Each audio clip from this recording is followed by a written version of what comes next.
Rhodes must fall is their demand. Take it down. Put him in a museum. In the world-famous university city of Oxford, anger at this statue has rekindled. Looking down from the facade of Oriel College is Cecil Rhodes, one of the most controversial figures of Britain's imperial age.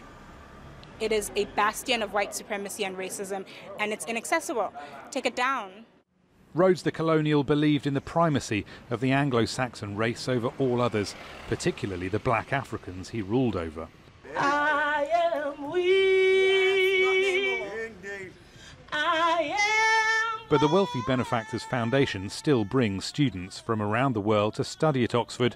It's unsurprisingly a conflict for South African Rhodes scholar Marata Hikale.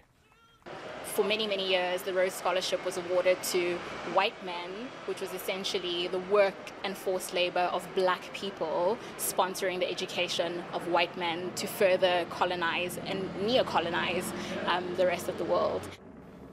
Black Lives Matter has re-energised the Rhodes Must Fall campaign, begun in 2015, inspired by protesters in South Africa. A statement from Oriel College says we believe Black Lives Matter and support the right to peaceful protest.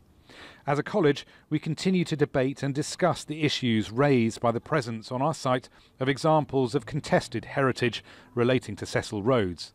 But the current mood is building pressure. Oxford City's council leader recommends Oriel submit a planning application to remove the statue. Elsewhere, pressure has already led to action. In Bristol over the weekend, protesters tore down a statue of slave trader Edward Colston and threw him in the river. In London, authorities removed slave owner Robert Milligan from his plinth in the Docklands on Tuesday. Previously protected symbols of Britain's racist and imperial past are becoming intolerable. Every country really has sort of national myths and, kind of nationalist sense of its past. And Britain, perhaps in that respect, is no different. But it does, of course, have a unique situation in terms of the British Empire, such a large empire, it went on for such a long time. The death of George Floyd is changing the way many countries look at history and race.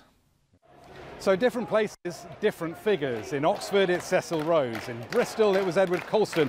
In Belgium, it's King Leopold. In the United States, it's Robert E. Lee. But the principle is universal, and it's been given extra fire by Black Lives Matter. Historical figures of white supremacy, they say, should no longer be given supreme positions in our towns and our cities. Rory Challens, Al Jazeera, Oxford.